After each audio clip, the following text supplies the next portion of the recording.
we know that teaching is a interpersonal relationship.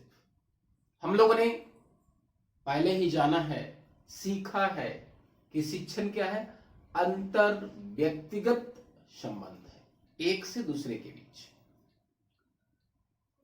तो teaching is a interpersonal relationship. We can say other words, शिक्षक और छात्र के बीच अंतःक्रिया जिसमें पाठचर्या, विषय वस्तु प्रभावशाली होता है. लेकिन यहां पे जो डायरेक्ट रूप से, प्रत्यक्ष रूप से, जो फॉर्मल वे में इंटरेक्शन होता है वो टीचर और स्टूडेंट के बीच में ही होता है. तो teaching in wider aspects we can see wider aspects. Teaching की बात हम लोग करेंगे, शिक्षण. और ये टॉपिक चाहे सीटेट हो या टीचिंग एप्टीट्यूड,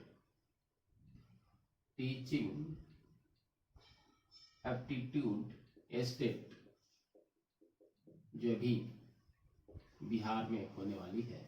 मैंने क्या कहा कि शिक्षण जो सबसे इंपॉर्टेंट कंसेप्ट है, इसके बारे में और हम लोग पढ़े हैं, लेकिन ये बहुत इंपॉर्टेंट है. तो अब वाइडर एस्पेक्ट्स में टीचिंग का मतलब क्या होता है, देखिए ध्यान से. द प्रोसेस ऑफ, ध्यान दीजिएगा, process of engaging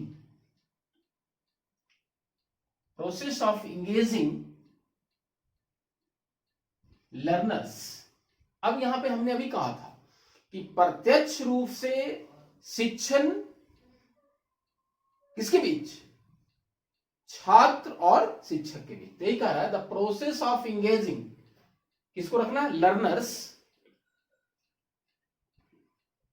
that to enable that will enable to acquire, ध्यान दीजिएगा, नॉलेज, स्किल. अब यहां पे हमने कहा कि शिक्षण एक ऐसी प्रक्रिया है जिसमें एंगेज करना है किसको, लर्नर्स को. क्यों, that will enable to acquire, वो प्राप्त करने लायक हो जाए क्या, ज्ञान, कौशल, as well as worthwhile values and attitudes. इस डिफिनेशन से मैं आपको बता रहा हूं कि शिक्षण अभियोगिता में कौन कौन सा सवाल, मैं इसी डिफिनेशन से अभी बता रहा हूं. तो हमने कहा कि शिक्षण एक ऐसी प्रक्रिया है जिसमें छात्रों को अंतःक्रिया करवाते हैं या करते हैं जिससे वो ज्ञान और कौशल ही ना प्राप्त कर सके, ज्ञान कौशल के साथ साथ जो सबसे बड़ी बात है, मूल्य की बात है और अभिवृद्धि, ये सबसे बड़ी बात है. तो अब छात्रों को इस प्रकार से सक्रिय रखना है, अंतःक्रिया करवाना है जिससे वो ज्ञान और कौशल के साथ साथ मूल्यों और अभिवृद्धि का विकास उनमें हो सके. अब यहां पे देखिए, हमने कहा था आपको कि इससे सवाल देखिए कैसे बनता है, क्वेश्चंस बन. कहा गया कि शिक्षण एक ऐसी प्रक्रिया है जिसमें छात्रों को ज्ञान सिखाते हैं कि कौशल सिखाते हैं. तो मान के चलिए स्किल्स भी है, नॉलेज भी है, ठीक है.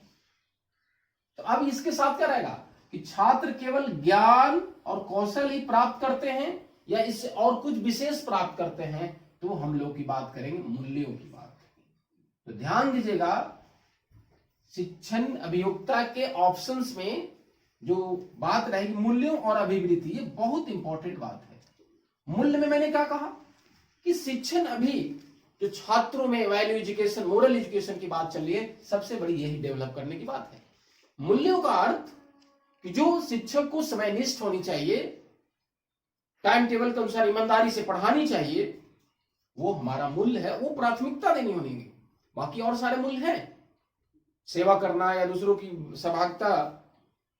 अब अभिवृत्ति है, जिसमें हम ये अभिवृत्ति बना लिए हैं, शिक्षक के प्रति अभिवृत्ति खास करके गवर्नमेंट के प्रति बन गया है आज, कि पढ़ाते नहीं है, अनावश्यक कार्यों में हमको लगा दिया जाता है या अनावश्यक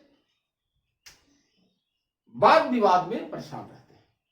तो छात्रों का ये जो अभिवृत्ति बना हुआ है कि स्कूल में शिक्षक पढ़ा नहीं रहे या अच्छी नई शिक्षण विधि से नहीं पढ़ा रहे, ये अभिवृत्ति को बदलना है और मूल्यों को बदलना है। कहने का मतलब क्या हुआ, समझिए इसको। कह सकते हैं हम लोग क्लस्टर ऑफ एक्टिविटीज, ध्यान दीजिएगा, क्लस्टर मतलब गुच्छा, वो समूहों की गतिविधि है। Cluster of activities associated with, इसके साथ associated with teachers and including, ध्यान दीजिए,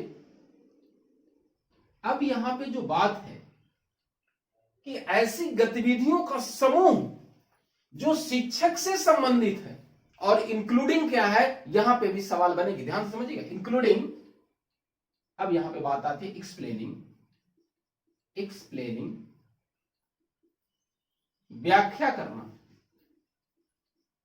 देन क्वेश्चनिंग प्रश्न करना,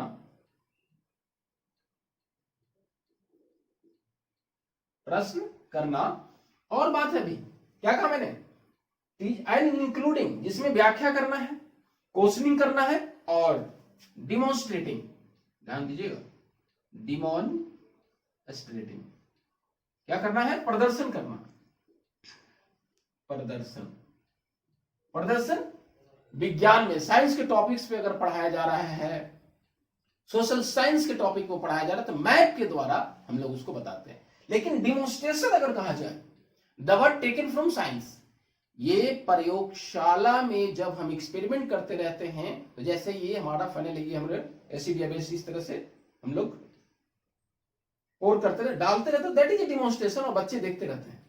तो हमने कहा कि जो शिक्षक और छात्र के बीच में अंतःक्रिया जो शामिल है, व्याख्या करना, प्रश्न करना, और हमने कहा डिमॉन्स्ट्रेटिंग करना। One more word most important, वो क्या है,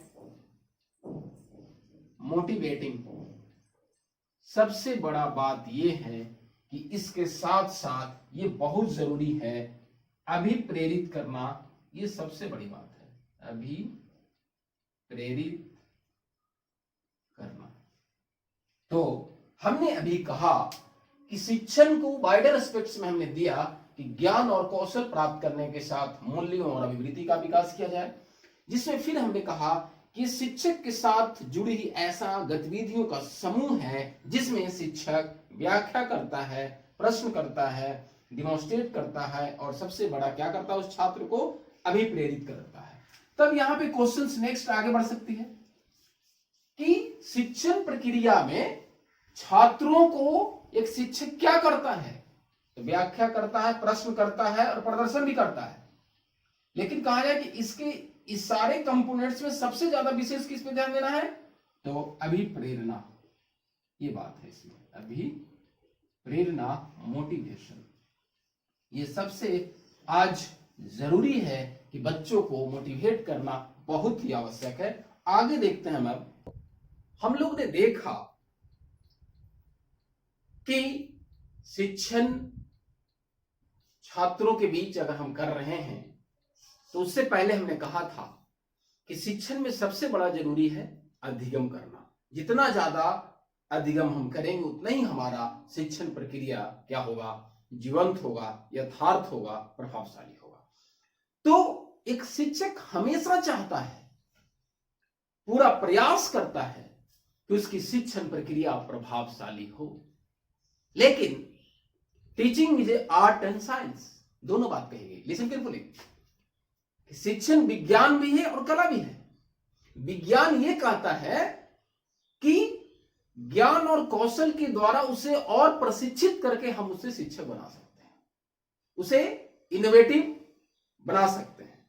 लेकिन आर्ट थोड़ा ये कहता है कि ये सक्सेसफुली ऑलरेडी आर्टिस्टिक है कला इसके पास, जो वो खुद कर सकता है। तो वही साइंस के कंसेप्ट में हम लोग लगे।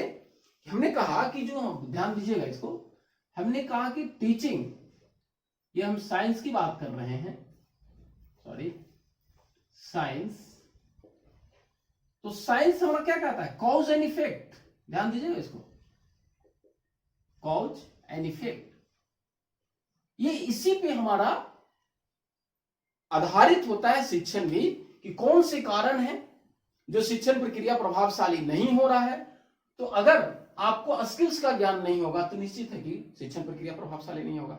लेकिन अगर आपको कौशल का ज्ञान होगा, प्रिंसिपल्स का ज्ञान होगा, तो आपका यहां पे पॉजिटिव इंपैक्ट आएगा। हमने क्या कहा, दो बातें मैंने कहा ध्यान से। हमने कहा कि अगर उस शिक्षक को सिद्धांत का ज्ञान होगा, कौशल का ज्ञान होगा, तो उसकी शिक्षण प्रक्रिया प्रभावशाली होगा।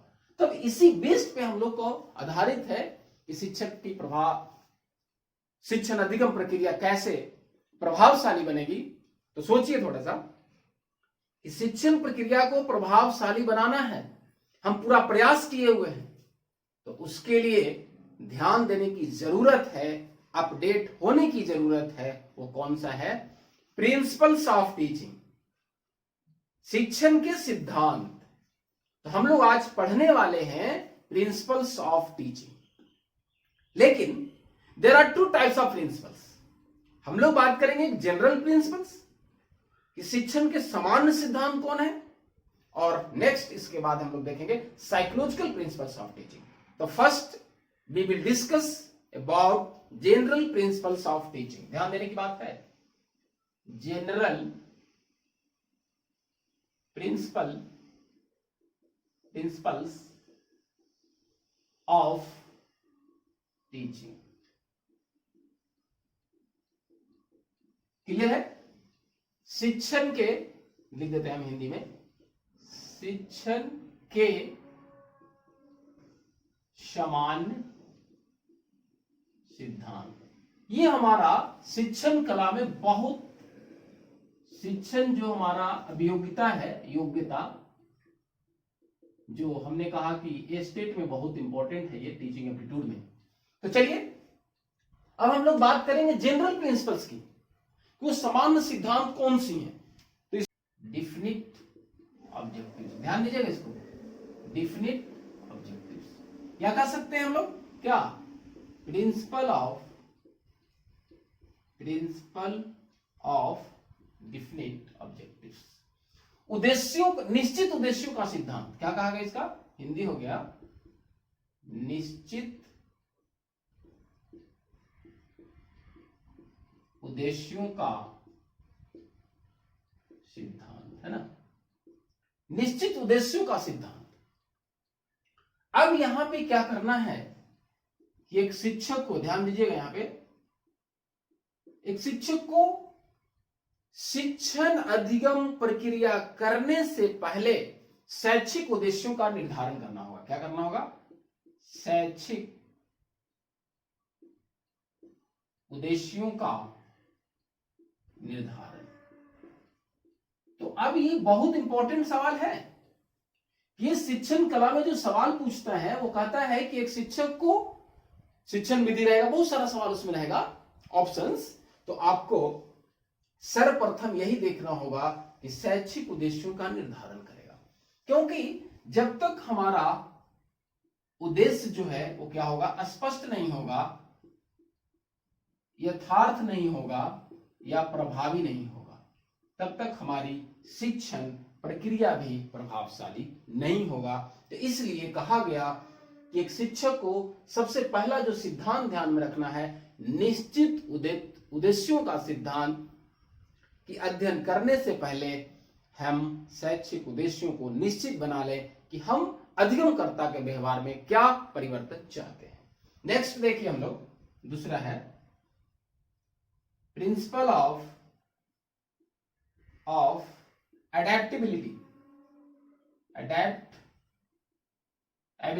एंड, ध्यान दीजिएगा इसको, फ्लेक्सिबिलिटी, अनुकूलन, ध्यान दीजिएगा यहां पे, अनुकूलता और लचीलापन, क्या है इसका, लचीलापन। अब यहां पे बात क्या है समझिए कि शिक्षण का ये जो सामान्य सिद्धांत में दूसरा है हमारा अनुकूलता और लचीलापन, कि हम जो उद्देश्य को निर्धारित करें वो हम उससे क्या हो, एडेप्ट करें।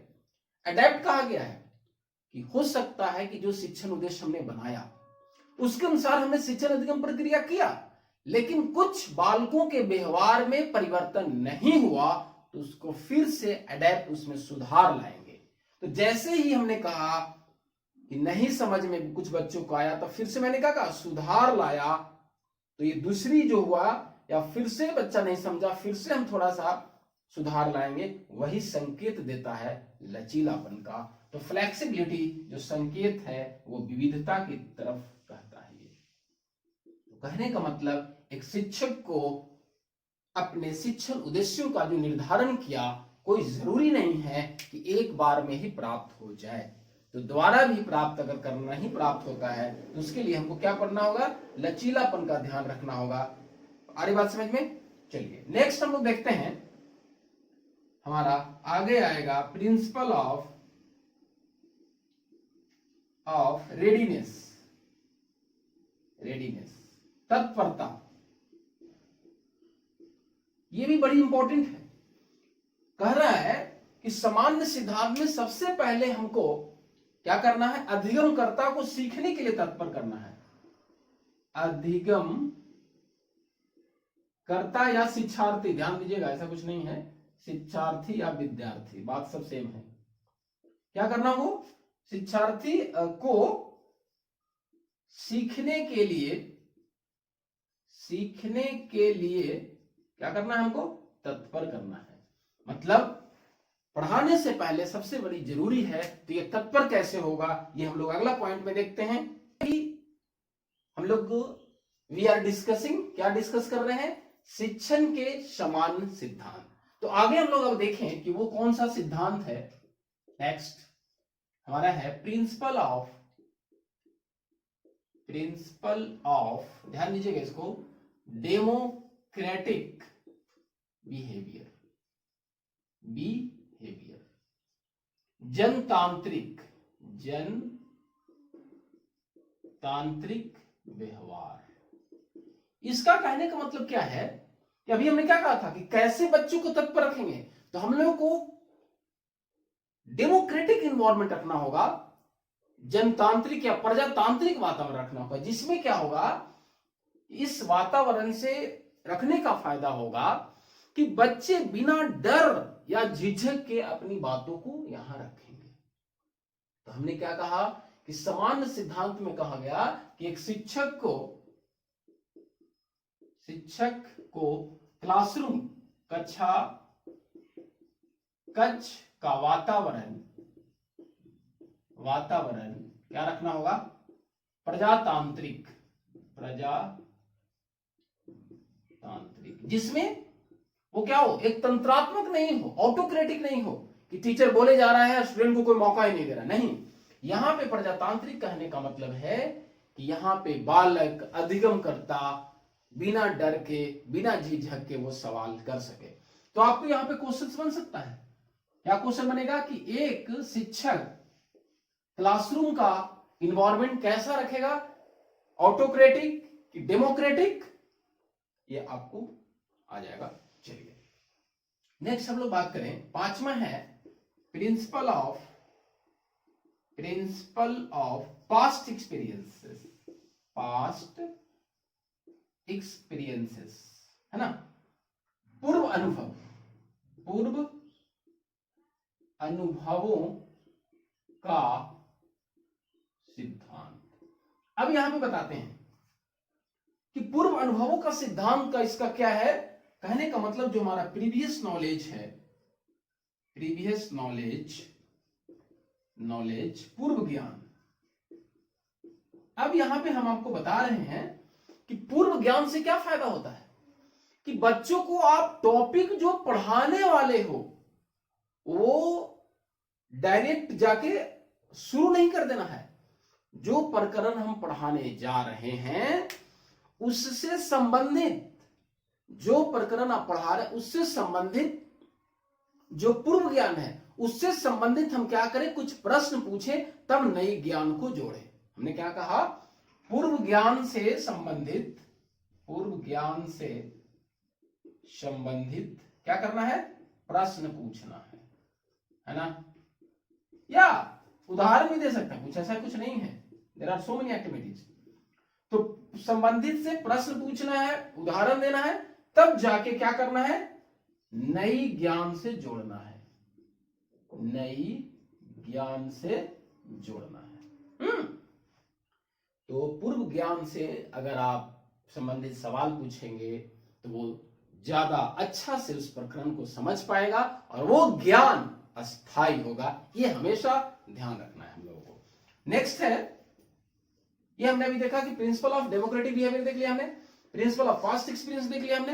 अब हम लोग देखते हैं, ध्यान दीजिएगा ये बहुत इंपॉर्टेंट है, प्रिंसिपल ऑफ चाइल्ड सेंटर्ड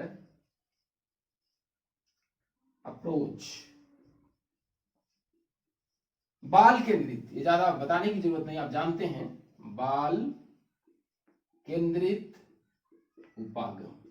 अब ये बाल केंद्रित उपागम में क्या करना है, सबसे पहले तो इस वर्ड को समझिए कि बालक को केंद्र में रख के पढ़ाना है। ध्यान दीजिएगा, बालक को केंद्र में रख के पढ़ाना है, वैसा उपागम है।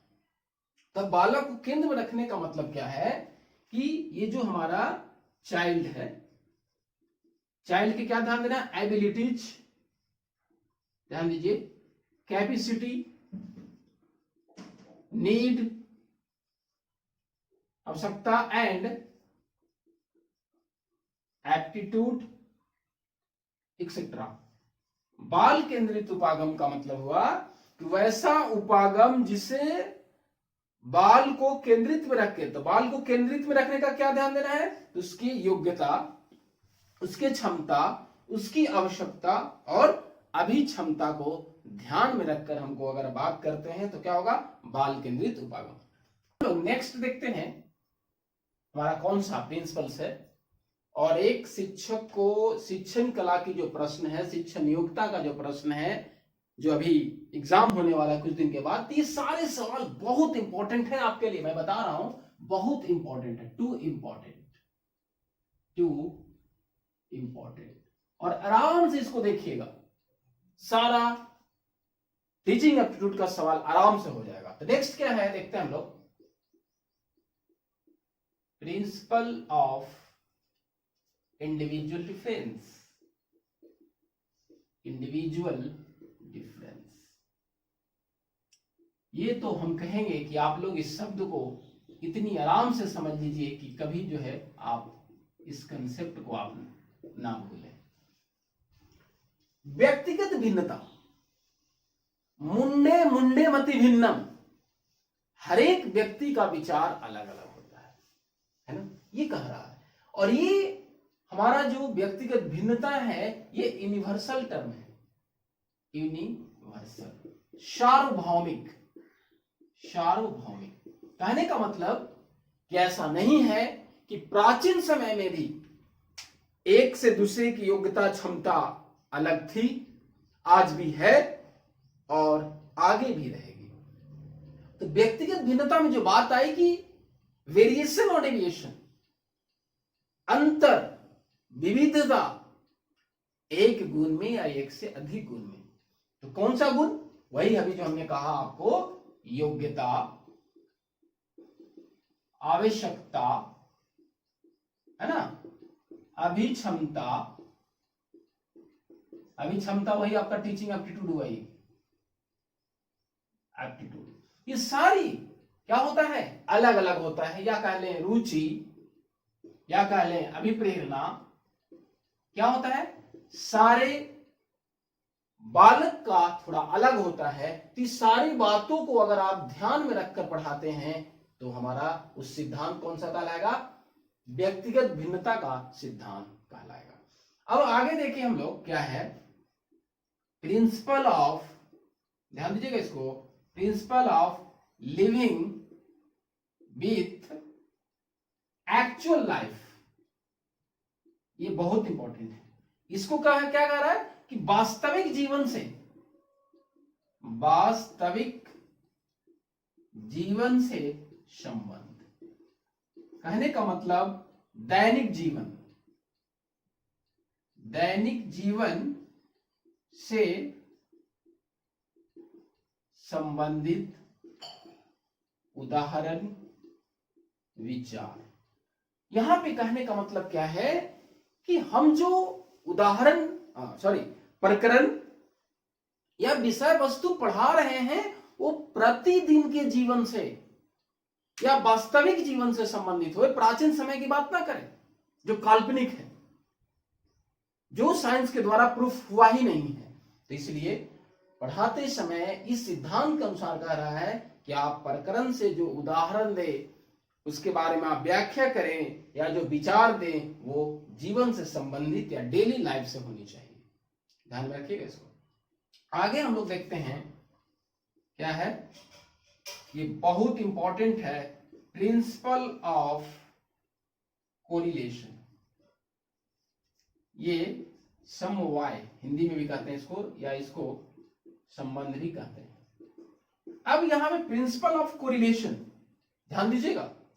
प्रिंसिपल ऑफ कोरिलेशन में क्या है कि correlation of one subject to another, ये ध्यान देना है हमको, correlation of one subject to another, ध्यान दीजिएगा इसको। ये अगर शिक्षण कला में ये सवाल अगर आता है, ध्यान दीजिएगा, शिक्षण योग्यता में, तो ध्यान रखना है आपको कि एक शिक्षक बालक को कैसे पढ़ाएगा, कौन सा सिद्धांत से पढ़ाएगा, तो रहेगा उसमें चिंतन का सिद्धांत और क्रियाशीलता का सिद्धांत। अगर ये रह गया कोरिलेशन का सिद्धांत, तो वो सबसे बड़ा इंपॉर्टेंट आपको बात करना है। अब यहां पे कैसे बात करेंगे, जैसे मान के चलिए आपने पोल्यूशन पढ़ा रहा है, प्रदूषण आप पढ़ा रहे हैं, है ना, प्रदूषण, तो ये हमारा साइंस का भी टॉपिक है, ध्यान दीजिएगा। ये हमारा क्या है, साइंस का भी है और हमारा ज्योग्राफी का भी टॉपिक है। अगर यहाँ पे अच्छी बातें से समझा दीजिए और कह दीजिए कि ये जो प्रदूषण हम लोग पढ़ रहे हैं, there are so many types of pollution, तो वहां ज्योग्राफी में भी काम आएगा, भूगोल में भी काम आएगा, तो वो बच्चा को वर्कलोड नहीं होगा और वो बहुत खुश होगा कि अच्छा वहां भी ये पढ़ना है। तो ये सिद्धांत जो है टीचर के लिए बहुत ही आवश्यक है, टू इंपॉर्टेंट कह सकते हैं इसको। और ये शिक्षण कला में जब ये ऑप्शंस में रहे तो ध्यान दीजिएगा कि एक शिक्षक को एक विषय से दूसरे विषयों को जोड़कर पढ़ाने से बालक की जो बोझ है वो कमती है। और एक कमीशन ने भी कहा, शिक्षा आयोग ने कहा, कमिटी ने कहा, एजुकेशन विदाउट बर्डन, शिक्षा बिना बोझ के। तो अगर आप सहसंबंध के सिद्धांत से पढ़ते हैं तो क्या होगा, उसकी बोझ कम जाएगी। आगे देखते हैं हम लोग ये शिक्षण के सामान्य सिद्धांत में और कौन सी बात करते हैं। तो ये हमारा नेक्स्ट है प्रिंसिपल ऑफ प्लानिंग। क्या है, प्रिंसिपल ऑफ प्लानिंग, नियोजन, नियोजन का सिद्धांत। इसमें क्या कर रहा है कि एक शिक्षक को, ध्यान दीजिए, ये शिक्षक को यहां पे पढ़ाने से पहले वो सारी बातों को प्लानिंग कर लेना है कि कौन सा टॉपिक पढ़ाना है और कैसे पढ़ाना, कौन सी शिक्षण विधि से पढ़ाना है, कौन सा शिक्षण सहायक सामग्री लेके जाना है, ये सारी यहाँ पे योजना बना लेगा। कौन सी गतिविधियां करना है ये भी उसको ध्यान में रखना है। नेक्स्ट क्या है, प्रिंसिपल ऑफ, ध्यान दीजिएगा, ऑफ इफेक्टिव स्ट्रेटजी। ध्यान दीजिएगा यहाँ पे, ये स्ट्रेटजी का हिंदी है व्यू रचना, ध्यान दीजिएगा पे। और एक वर्ड है मेथड, मैं बता देता हूं आपको, ये मेथड है, इसका हिंदी है विधि, और ये आपका स्ट्रेटजी। ठीक है, अब दोनों में अंतर क्या है अंतर शिक्षण व्यू रचना, ध्यान दीजिएगा, strategy comes from military science, मतलब ये उद्देश्यों से संबंधित होता है, शिक्षण उद्देश्यों से। कहने का मतलब कि किसी भी हालत में हमको विजय प्राप्त करना ही करना है शिक्षण उद्देश्यों से, मुख्य रूप से। अगर ये विधि की बात करें, टीचिंग मेथड्स की बात करें, तो ये विषय वस्तु के प्रकरण से, विषय वस्तु के प्रकरण मुख्य रूप से। ठीक है, तो ये अब यहां पे बात क्या है कि जब तक हम प्रभावशाली व्यू रचना का इस्तेमाल नहीं करेंगे, अब कहिएगा कि सर ये प्रभावशाली व्यू रचना क्या है, तो आप जानते हैं आगमन, इसका अंग्रेजी है इंडक्टिव, और दूसरा है निगमन डिडक्टिव। तब यहीं पे देख लीजिए, ये दोनों में इफेक्टिव कौन है, ये हमारा इफेक्टिव है। क्यों? आगमन में सर्वप्रथम उदाहरण के द्वारा पढ़ाया जाता है और इसमें उदाहरण बाद में दिया जाता है, तो ये इफेक्टिव स्ट्रेटजी हमारा ये हुआ। नेक्स्ट हम देखते हैं प्रिंसिपल ऑफ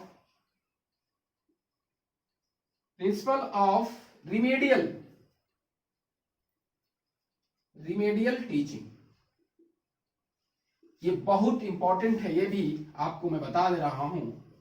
उपचारात्मक शिक्षण, इसका हिंदी हो गया उपचारात्मक शिक्षण। तो उपचारात्मक के पहले यहां पे एक वर्ड आता है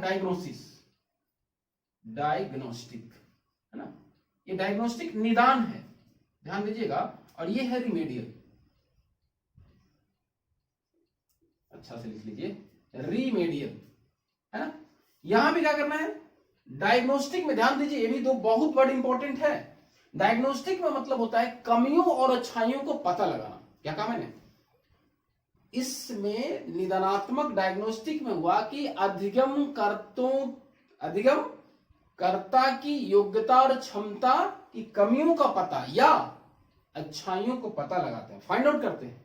और यहां पे क्या करते हैं, उपचार करते हैं, दूर करते हैं, उपचार या दूर